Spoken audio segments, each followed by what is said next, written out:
Yung sa likod. Oy, Ate Nain. Oh my gosh. Bye.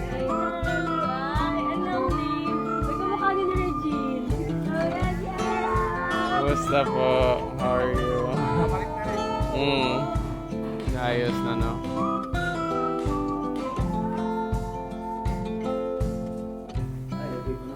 Hindi na basa? After 2 months. Wala pa. Wala, dami ah. Okay lang yan. May mold na. Banlawan lang. Oh, basa? Oh no. Wala, nag-molds lang. Try mo. Oh! Nag-on. Working. Bumpanis. Oops. For self-care area has electricity naman.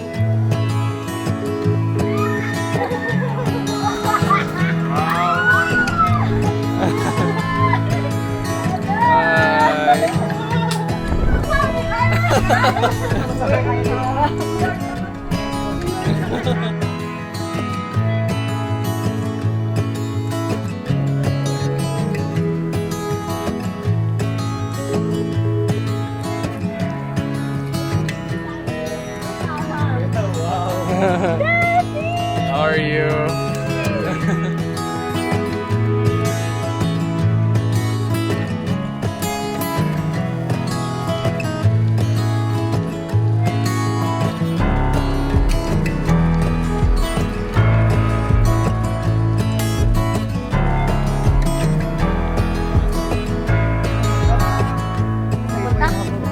Mahirap lang.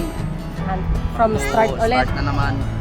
Tapos, bugis lang ngayon eh. Nagulog siya kasi Yun nga. hirap, walang trabaho. Kulungan lang kami. Oo, pwede. Kasi yun naman pwede.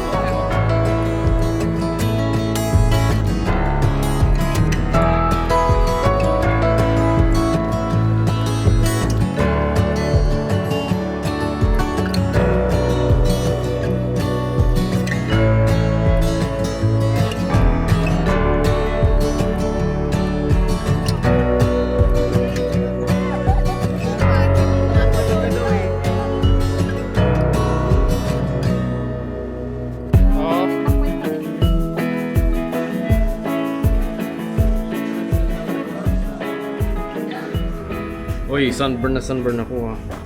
We're cleaning up as much as we can, all our stuff. Trying to clean all the mold. It's all moldy. I left some of my camera equipment, so cleaning as much as we can.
This is our third day back in Siargao. It's been about 2 months since Typhoon Odette hit here, and it's our first time back here in Siargao. This is the place that we were staying before. We were staying here for a few months last year, so we left a lot of our stuff here. We had no idea how hard the typhoon was gonna hit. Right now we're cleaning a lot of our stuff. It's all moldy. I even left some of my camera equipment here. Thankfully it's still okay. A lot of rebuilding is happening. You wake up in the morning to chainsaws, the sound of chainsaws, and hammers.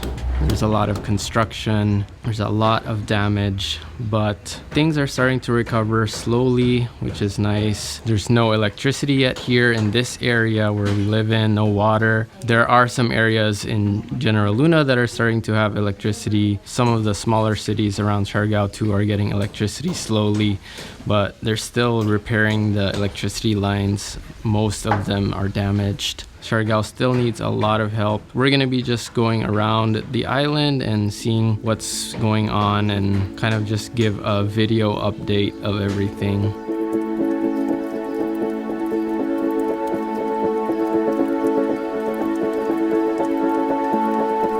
This is Secret Beach. We're just checking it out to see what it looks like now after the typhoon.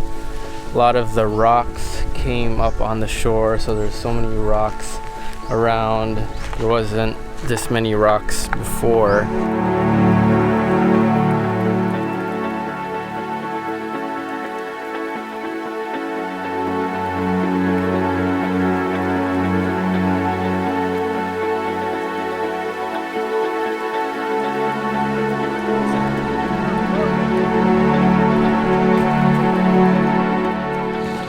This spot is called Secret Spot in Malinao. It's known for its really nice beach because the sand is super fine.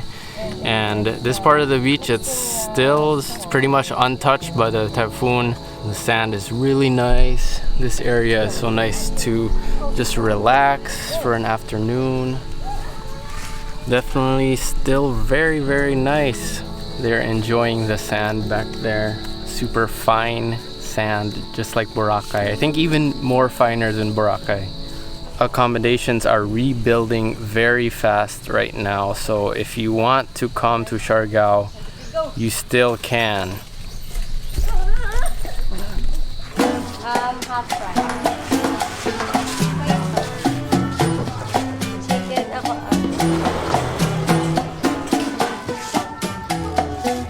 Carinderias like this one are starting to open again, and some restaurants as well.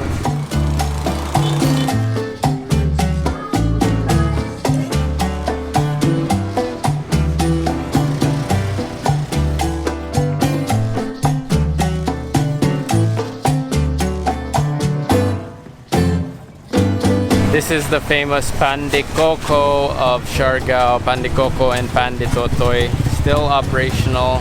Pan de surf or pan de tutoy. Kasi mukha siyang surfboard. Minsan mukha siyang pan de tutoy. Init to. Uy, aray, aray. Sarap. Musok ka. Pan de Coco. Sarap. Pag mainit, masarap. Pwede siyang crust ng pizza. Ang sarap-sarap na talaga. As in yung texture niya, ang chewy. Tapos manamis-namis siya. At the same time, yung labas, toasted siya. So, perfect. At ng pandetotoy, wala siyang palaman. Pandekoko, meron siyang coconut sa loob. Ito ang pandekoko. Kita niyo yung laman sa loob. Coconut. Boom. Masarap. Hi!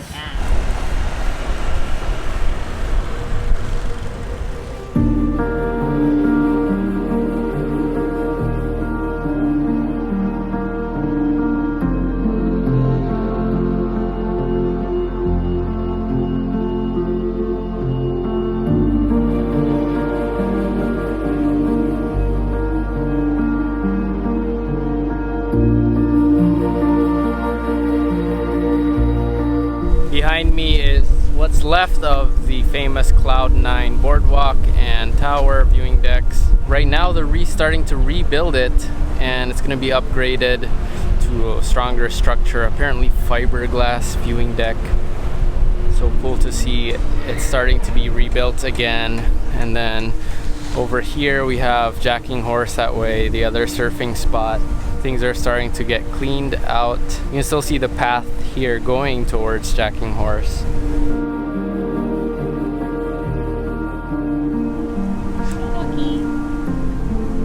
Ano yan? Camera. Here ka, chill. Tapos What's this?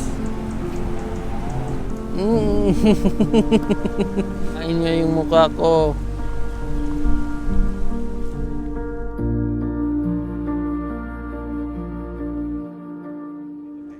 Bibili tayong yelo. Kasi nga, dahil malapit na ang summer at wala pang kuryente, buti na lang yung mga tao dito may ibang kuryente. So, punta tayo sa kanila, harvest tayo ng yelo. We're buying ice because we don't have electricity. We can't make Because we're ice. so hot. And Henna and Kevin are super hot. They need some ice water. Guys, I'm super hot. That's why we buy ice. Dire, butang sa salud ang ice. Nag-volunteer ba? Ice cream!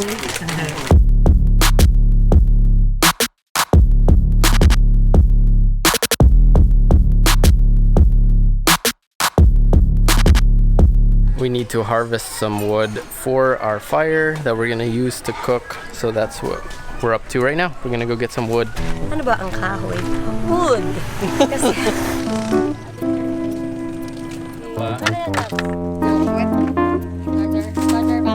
Sakay dun.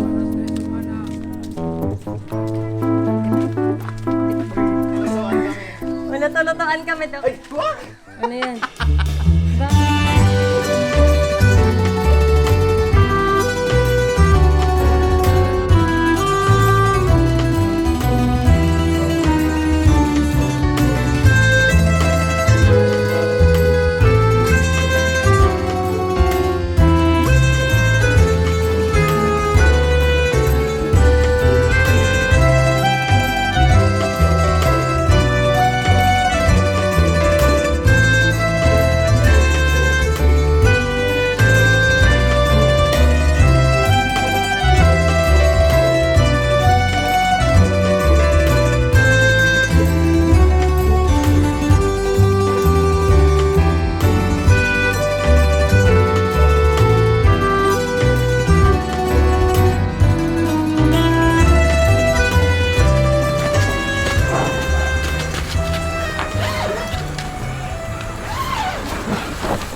We are sleeping in the tent because it's really hot inside, and if we leave the doors open inside, there's so many mosquitoes. At least here inside the tent, there's some airflow and no mosquitoes because the mosquitoes can't get inside. Please pick a hero. Mainit